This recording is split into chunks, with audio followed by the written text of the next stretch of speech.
My name is Margot Hayes, and I'm 66 years old. What I'm about to tell you changed my life forever. The funeral for my husband Ernest was the quietest day of my existence. There, beside his grave, I received a message from an unknown number that sent a chill through me. "I'm alive." "That's not me in the casket," I replied, my hands trembling. "Who are you?" The response took my breath away. "I can't say. They're watching. Don't trust our sons." That moment tore my soul in two. My world crumbled when I saw Charles and Henry, my own sons, standing by the casket with strangely calm expressions. Something was wrong. Their tears seemed forced, their hugs as cold as ice. For 42 years, Ernest had been my partner, my refuge, my reason for living. I met him when I was 24 in the small town of Spring Creek. We grew up on the same dusty back roads, sharing modest dreams. I cleaned houses to support my sick mother, while Ernest repaired bicycles in a small shop he inherited from his father. We were poor, but we were happy. We had something money couldn't buy: real love. I remember the first time he spoke to me. It was a Tuesday morning. I was walking toward the market in my faded green dress and worn-out shoes. He stepped out of his shop with grease-stained hands and smiled at me with a shyness that made me fall in love with him instantly. "Good morning, Margot," he said in a soft voice. "Need me to check out your bike?" I didn't own a bike, but I came up with an excuse just to talk to him. That conversation turned into dates under the big old oak tree in Town Square Park, then into promises of eternal love, and finally into a simple wedding full of hope. The first few years were hard. We lived in a 2-bedroom house with a tin roof. When it rained, we'd set out pots all over the house to catch the leaks. But we were happy. Ernest worked from sun up to sundown in his shop, and I sew clothes for the women in town. When Charles was born, I thought my heart would burst with happiness. He was a beautiful baby with his father's big eyes and my smile. 2 years later, Henry arrived just as perfect. I raised them with all the love in the world, sacrificing my own needs for theirs. Ernest was a wonderful father. He'd take them fishing in the river on Sundays, teach them to fix things with their hands, and tell them stories before bed. I fed them, dressed them, and comforted them when they cried. We were a close family, or so I believed. As they grew up, things started to change. Charles, the oldest, was always ambitious. From a young age, he'd ask why we lived so modestly, why we didn't have a car like other families. Henry followed his lead in everything, as he always had. When Charles turned 18, Ernest offered him a job at the shop, but he rejected it with contempt. "I don't want to get my hands dirty like you, Dad. I'm going to be someone important." Those words hurt Ernest deeply, though he never said it to me. I'd see him sitting on the porch at night, staring at the stars with a look of sadness. His son had rejected not only his work, but his entire way of life. The years passed, and to my surprise, Charles managed to make a name for himself in the business world. He got a job at a real estate company in the city. Henry followed soon after. They both started making money, far more than Ernest and I had ever seen. At first, I was so proud. My sons had achieved what we never could, escaping poverty and building a better life. But little by little, that joy turned into sadness. Visits became less frequent and phone calls grew shorter. When they did come, they arrived in expensive cars, dressed in fancy suits, talking about investments and properties. They'd look at us with a strange mix of pity and shame. "Mom," Charles said to me during one of their sporadic visits, "you and Dad should move somewhere better. This house is falling apart." He was right. But that house held all our memories. It was where we'd raised our sons, where we'd shared thousands of meals, where we'd grown old together. It wasn't fancy, but it was our home. Ernest, always wise, would tell me, "Margot, money has changed our boys. We aren't enough for them anymore." I resisted believing it. I kept justifying their absences, their brief calls, their broken promises. "They're busy building their lives," I'd tell myself. "Someday, they'll be the loving boys we raised again." But in my heart, I knew Ernest was right. We had lost our sons long before I lost my husband. I just didn't know to what extent we had become strangers to them. The most drastic change came when Charles married Jasmine Albright, a woman from the city who never hid her disdain for our simple lifestyle. The first time he brought her home, she arrived in high heels that sank into the dirt of our porch and an elegant red dress that looked more expensive than everything I had ever owned. "Nice to meet you," she said with a forced smile, barely extending the tips of her fingers to greet me. Her eyes scanned our humble home with an expression I couldn't decipher, but that made me feel small. During dinner, Jasmine barely touched the food I had prepared with so much love. She moved the meatloaf around on her plate and cut tiny pieces of chicken, but she ate almost nothing. Charles seemed nervous, constantly apologizing for things he had never been ashamed of before. "Next time we'll take them out to a restaurant," he whispered to Jasmine, thinking I couldn't hear, but I heard him. Every word pierced my heart like a knife. Henry, for his part, remained single, but adopted the same distant attitude as his brother.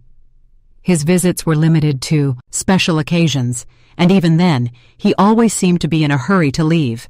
He was constantly on his phone, closing deals, even during our conversations.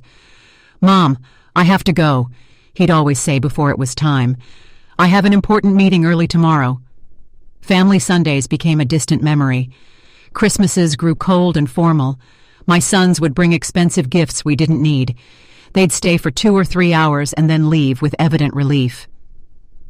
Ernest and I grew old alone, comforting each other. He continued to work in his shop, though his hands no longer had the same strength. I continued with my sewing, but my eyes weren't the same. We made do with our small income, proud not to ask for anything from our successful sons. "Do you know what the saddest part is, Margot?" Ernest said to me one night as we drank coffee on the porch. "It's not that they have money, it's that the money has made them believe we aren't important anymore." He was right as always. My sons hadn't just changed financially, they had changed in their hearts. We were no longer their beloved parents. We were an uncomfortable reminder of a past they wanted to forget. Things got worse when Charles bought a $200,000 house in an exclusive neighborhood in the city. Henry did the same soon after, investing in a luxury condo that cost $150,000. Suddenly, our sons were owners of fortunes we couldn't even imagine. "You should sell this house and move into a retirement community," Jasmine suggested during one of her rare visits. "There are some very nice places for people your age. You'd be more comfortable." The word community hit me like a slap. A retirement community. After 40 years of building our home, after raising these sons with so much love, they wanted to send us to a home. "We don't need a home," Ernest replied with the dignity that always characterized him. "We're fine here in our house." But I saw the expression on Charles and Henry's faces. They supported Jasmine's idea. To them we were a burden, a problem to be solved in the most convenient way. It was then that the more direct suggestions began. Charles arrived one day with papers in his hand, documents he had prepared without consulting us. "Dad, Mom," he said with that fake smile he had perfected. "I've been thinking about your future. This house is worth at most $1,000. If you sell it, I can add some money so you can move somewhere better, a better place." To us, there was no place better than the home where we had been happy for decades. But Charles didn't understand that. For him, everything came down to numbers, to monetary value. "Besides," he continued, "I think Dad should retire from the shop. He's already 70 years old. It's time to rest." Ernest looked at him with infinite sadness. "Son, working isn't a burden for me," he said. "It's what keeps me alive, what gives meaning to my days." "But you could get hurt," Henry insisted, backing up his brother as he always did. "At your age, an accident would be very dangerous." Their words sounded caring, but I sensed something more behind them, an impatience, an urgency I couldn't fully grasp. The following months were tense. My sons increased the pressure for us to sell the house. They brought real estate agents without telling us. They had it appraised without our permission. They even began to talk about what would be best for everyone. "Look," Charles said to us during one particularly uncomfortable dinner. "Jasmine and I have decided to have kids soon. We'll need help with the expenses. If you sell the house and move to a smaller place, that money could be an early inheritance." An early inheritance? He was asking for our inheritance while we were still alive. The audacity of the request left me speechless. Ernest remained calm, but I saw his jaw tense. "Son, when your mother and I die, everything we have will be yours," he said. "But while we're alive, our decisions are our own." "Don't be stubborn," Henry cut in with a harshness I had never seen from him before. "You're old now. You can't keep living in the past." That night after they left, Ernest and I stayed up talking until dawn. For the first time in our marriage, we discussed the possibility that our sons were not the people we thought we had raised. "Something's wrong, Margot," my husband said to me with a look of worry I had never seen in his eyes. "This isn't just ambition or impatience. There's something darker behind all this pressure." I had no idea how profoundly correct his words were. I couldn't imagine that my own sons were planning something that would change our lives forever. I didn't know that the tragedy that was coming wouldn't be an accident of fate, but a conspiracy carefully orchestrated by the two people I trusted most in the world. The last normal conversation I had with Charles was 3 weeks before Ernest's death. He came alone without Jasmine and looked more serious than usual. "Mom," he said, sitting at the kitchen table where he had eaten breakfast so many times as a boy, "I want you to know that no matter what happens, Henry and I will always take care of you." His words soothed me at the time, but now remembering them beside Ernest's grave, they send a shiver down my spine. Why did he say, "no matter what happens"? What did he know that I didn't? The accident that changed everything happened on a Tuesday morning. Ernest had left early for the shop, as he had done every day for more than 40 years. I was in the kitchen preparing his favorite lunch, meatloaf and mashed potatoes, when the phone rang with an urgency that sent a chill through me. "Mrs. Hayes?" a voice I didn't know asked. "I'm calling from Memorial Hospital. Your husband has been in a serious accident. You need to come immediately." The words blurred in my mind like ink and water. The world stopped. My legs turned to jelly, and I had to grab the door frame to keep from falling. What happened? Is he okay? Is he alive? Is he in the ICU? "Ma'am, please come as soon as possible." The trip to the hospital was a hazy nightmare. My neighbor, Doris, had to drive me because I was shaking so much I couldn't even hold the keys. The whole way there, my mind refused to process what was happening.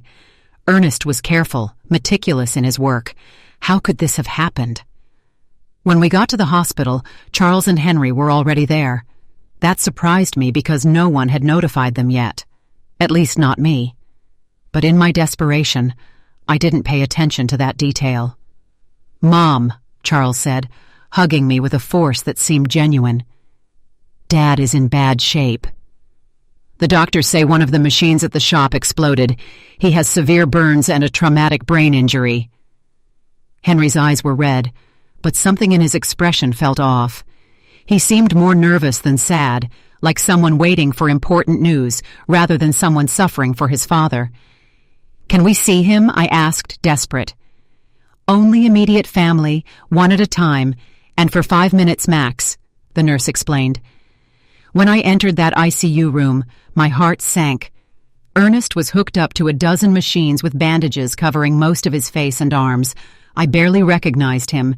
His breathing was labored, artificious. Bell kept going by machines that beeped constantly. I walked up to his bed and took his hand, the only part of his body that seemed intact. "Ernest, my love, I'm here," I said. "Everything is going to be all right. You're going to recover just like you always do." For a moment, I felt a slight squeeze in my hand. His eyes moved behind his closed lids. He was fighting. My warrior was fighting to get back to me. The next 3 days were the longest of my life. I practically lived at the hospital, sleeping in the uncomfortable chairs in the waiting room. Charles and Henry took turns accompanying me, but they always seemed more interested in talking to the doctors than in comforting their father. I overheard fragmented conversations that I couldn't fully understand at the time. Henry asked about medical insurance, about the cost of treatment. Charles was on the phone talking about life insurance policies and beneficiaries. "Mom," Charles said to me on the second day, "we reviewed Dad's insurance. He has a life insurance policy for $50,000. There's also a workers' comp policy that could cover up to $75,000 more." Why was he talking to me about money when Ernest was still fighting for his life? Why was he worried about insurance instead of his father's recovery? "I don't care about the money," I responded harshly. "I just want your dad to get better." "Of course, Mom," he said. But I saw something in his eyes that I didn't like. A coldness, a calculator working, while his father lay dying. On the third day, the doctors gave us the most devastating news of my life. Dr. Patterson, an older man with a compassionate expression, gathered us in a small office. "Mrs. Hayes," he began softly, "your husband's condition is critical. The burns have become infected, and the head trauma is more severe than we initially thought. We have to be realistic about his chances." "What does that mean?" I asked, though my heart already knew the answer. "It means we need to prepare for the worst. Your husband is in an induced coma. We could keep him alive indefinitely, but his quality of life, well, it's highly unlikely he will ever regain consciousness." My world fell apart around me. 42 years of marriage, an entire life built together. And now they were telling me it was all fading away like smoke. "We want to try everything," I said through sobs. "No matter the cost, no matter how long it takes." But Charles exchanged a look with Henry that deeply unsettled me. "Mom," Charles said, in a voice that tried to sound understanding, "we have to be practical. Dad wouldn't want to live like this. He always said he never wanted to be a burden on anyone." "A burden?" I exploded with a fury I didn't know I had. "He's your father. He's not a burden. He's the man who raised you, who worked his whole life to give you the best he could." "We know, Mom," Henry chimed in, "but we also have to think about you. The medical bills are going to be enormous. They could wipe out all your savings." Again, money, always money. My husband was dying and they were calculating costs. That night, alone in the hospital room, I took Ernest's hand and spoke to him as if he could hear me. "My love, I don't know what to do. The doctors say there's no hope, but I can't let you go. I can't imagine my life without you." It was then that something happened that still gives me goosebumps. His fingers moved slightly, squeezing mine with a force that was almost imperceptible. His lips moved as if he were trying to say something, but no sound came out. I called for the nurses, desperate. "He's reacting. He's trying to talk." But by the time they arrived, Ernest had returned to his previous state. The nurse checked the monitors and shook her head. "Sometimes there are involuntary muscle spasms, ma'am," she said. "It doesn't mean he's conscious." But I knew what I had felt. Ernest had tried to communicate with me. He had fought to tell me something important. Days later, in the early hours of Friday morning, the machine alarms went off. Lights flashed. Nurses rushed to Ernest's room. I was dozing in the hallway when the noise woke me up. "No, no, no!" I screamed, running toward the room. The doctors worked for 40 minutes trying to resuscitate him, but it was useless. At 4:37 in the morning, Ernest was officially declared dead. The pain I felt in that moment was physical, as if my heart had been ripped from my chest. I collapsed by his bed, hugging his still warm body, refusing to accept that he was gone forever. Charles and Henry arrived at the hospital an hour after their father's death. They seemed prepared, as if they had been expecting the call. They brought papers, documents, and phone numbers for funeral homes. "We already talked to the Spring Creek Funeral Home," Charles said to me while I was still crying inconsolably. "They can pick up the body this morning." "We also contacted the insurance," Henry added. "The claim process is already underway." How could they be so efficient, so organized, so cold, just an hour after losing their father? Something was wrong. but my grief was so intense that I couldn't think clearly. The funeral was scheduled for the following Monday. Charles took care of all the arrangements without really consulting me. He chose the simplest casket, the shortest service, as if he wanted to get it all over with as quickly as possible. "It's what Dad would have wanted," he said, when I complained about not being included in the decisions. "Something simple without a fuss." But Ernest deserved better than this indecent rush to bury him and forget. The day of the funeral arrived, cloudy and cold, as if the sky itself were crying for Ernest. I wore my only black dress, the same one I had worn for my mother's funeral years ago. My hands were shaking so much that Doris had to help me button the small buttons on the back. "Be strong, Margot," my dear friend whispered as she carefully combed my hair. "Ernest would want to see you strong." But I didn't feel strong. I felt empty, like a shell without a soul. 42 years of marriage can't be buried so easily. Every object in the house reminded me of him. His coffee mug on the table, his tools on the porch, his pillow that still held his scent. When we got to the cemetery, I was surprised by how few people had attended. I expected to see more of Ernest's co-workers from the shop, more neighbors, more acquaintances, but it was only Charles, Henry, Jasmine, Doris, me, and the pastor. For a man who had lived 70 years in the same town who had helped so many people, the funeral seemed strangely empty. "Where are the guys from the shop?" I asked Charles. "We didn't want to bother anyone," he replied quickly. "Dad was a private person. He would have preferred something intimate." But that wasn't true. Ernest loved his community. He cared about his neighbors. He would have wanted them to come say goodbye. Why had Charles decided to make everything so secretive, so rushed? During the service, I watched my sons with a strange emotional detachment. Charles had a solemn expression appropriate for the occasion, but his eyes constantly darted toward his watch.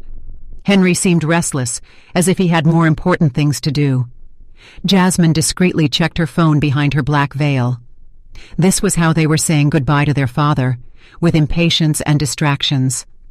The pastor spoke about eternal life, about well-deserved rest, about reuniting with God. His words felt hollow in my shattered heart. I didn't want Ernest to rest in peace. I wanted him to come home with me, for us to keep growing old together, for us to keep drinking coffee on the porch every evening. When it was time to throw dirt on the casket, my legs refused to hold me up. Doris had to support me as I sobbed uncontrollably. The sound of the dirt hitting the wood was final, conclusive, hopeless. It was at that exact moment, standing by my husband's grave, that my phone vibrated. A text message from an unknown number. "I'm alive. That's not me in the casket." My heart stopped. The letters danced in front of my eyes as if I were hallucinating. I was losing my mind from the grief. With trembling hands, I replied, "Who are you?" The answer came immediately. "I can't say. They're watching. Don't trust our sons." The phone fell from my hands as if it were burning. Doris bent down to pick it up, but I stopped her abruptly. I couldn't let anyone else see those messages, not until I understood what was happening. "Are you okay, Mom?" Charles asked, approaching with a worried expression. I stared at him, trying to find some clue on his face. His eyes seemed sincere, but now every gesture, every word, every expression felt suspicious. "I'm fine," I lied, putting the phone in my purse. "I just need to go home." On the way back, I couldn't get those messages out of my head. Was it possible that someone was playing a cruel joke at the worst moment of my life? Or was there really a possibility that Ernest was alive? But if he was alive, who had we buried? And if he wasn't alive, who knew enough details about our lives to write something so specific about our sons? That night, alone in my house, which now felt like a tomb, I reviewed every detail of the last few days. Ernest's accident had been strange from the beginning. According to Charles, a machine had exploded in the shop, but Ernest knew every screw and wire in that place. He was meticulous about maintenance, obsessive about safety. Plus, How had my sons gotten to the hospital so quickly if no one had notified them? The hospital had called me first. I was the emergency contact. How did they know about the accident before I did? And then there was the money. From day one, Charles and Henry had talked about insurance policies and beneficiaries as if they had been waiting for this moment, preparing for it. I decided to check Ernest's papers. In his old wooden desk, he kept all his important documents in a metal box. Insurance policies, the deed to the house, shop documents, everything was there.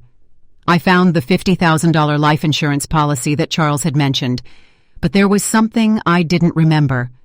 The policy had been updated just 6 months earlier, increasing the coverage from $5,000 to $50,000. Why had Ernest increased his life insurance? He had never mentioned that change to me, and more importantly, who had suggested he do it?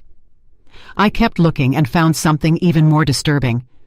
A workers' comp policy that I didn't know about, purchased just 2 months before his death. $5,000 in case of accidental death on the job, $15,000 in total. A fortune for a family like ours, but also a fortune tempting enough for someone without scruples. My phone vibrated again. Another message from the same unknown number. Check the bank account, see who's been moving money. This time, I didn't hesitate. This person, whoever they were, knew too much to be a prankster. They knew about the insurance, they knew about my sons, they knew details that only someone very close to us could know. The next day, I went to the bank where Ernest and I had kept our account for 30 years. Mrs. Thompson, the manager who had known us forever, greeted me with sincere condolences. "Margot, I'm so sorry about Ernest," she said. "He was a good man." "Thank you, Mrs. Thompson," I said. "I came to check our accounts. I need to understand our financial situation." She showed me the bank statements from the last 6 months. What I saw froze me. Over the past 3 months, large withdrawals had been made from our savings account. $1,000 in January, $3,000 in February, $4,000 in March. Money that I didn't know had been moved. "Who authorized these withdrawals?" I asked, my voice trembling. "Your husband came in person," Mrs. Thompson explained. "He said he needed the money for repairs at the shop," she said. But I kept the household accounts. I knew exactly how much money we had and what we spent. Ernest had never mentioned expensive repairs at the shop, and we definitely had never talked about withdrawing thousands of dollars from our savings. "Do you have the signatures for those withdrawals?" I asked. She showed me the receipts. Indeed, it looked like Ernest's signature, but something about the handwriting seemed off. It was too shaky, too uncertain for his usually firm, clear script. "Mrs. Thompson," I asked with my heart pounding, "did he come alone to make these withdrawals, or was someone with him?" She thought for a moment. "Now that you mention it, I think he came in with one of your sons once or twice," she said. "Charles, I think. He said he was helping his dad with the paperwork because Ernest had trouble reading documents without his glasses. Charles, my son, had been involved in money withdrawals I didn't know about, using his father's tired eyes as an excuse. But Ernest saw perfectly well with his glasses, which he never took off during the day." That afternoon, as I looked over the bank receipts again and again, I received another message. The insurance was their idea. They convinced Ernest he needed more protection for you. It was a trap. I could no longer deny the evidence piling up in front of me. The mysteriously increased insurance policies, the unauthorized money withdrawals, Charles's presence in transactions I knew nothing about, his suspicious efficiency in organizing the funeral, his coldness during his father's agony. But the question that terrified me was whether they had really planned Ernest's death, how they had done it, and who was sending me these messages. How did this person know so much about what had happened? The following days became a nightmare of doubt and suspicion. Every one of Charles's smiles, every one of Henry's hugs, every word of condolence felt like a mask hiding something sinister. But I needed more proof before I could accept a truth as horrible as the one taking shape in my mind. My phone kept receiving messages from the mysterious number. Go to Ernest's shop. Look in his desk. There are things you didn't see. I decided to go to the shop for the first time since the accident. Charles had said a machine had exploded, but when I got there, I found something completely different from what I expected. The shop was strangely clean, too clean to have been the scene of an explosion. There were no burn marks on the walls, no debris, no signs of the destruction that such a serious accident should have caused. "Where is the machine that exploded?" I asked out loud. I looked all over the shop and found every machine in its place working perfectly. The welder, the compressor, the electric saw, all were intact. What then had been the cause of the accident? In Ernest's desk, I found something that sent a chill through me. A note written in his handwriting dated 3 days before his death. Charles insists I need more insurance. He says it's for Margot, but something doesn't feel right. I don't trust his intentions. Below that note was another. Henry brought me some papers to sign. He says they're to modernize the shop, but I don't understand what it's about. Why all the hurry? My husband had had suspicions. He had intuited the evil intentions of our sons, but he had died before he could tell me. I kept searching and found an envelope sealed with my name on it.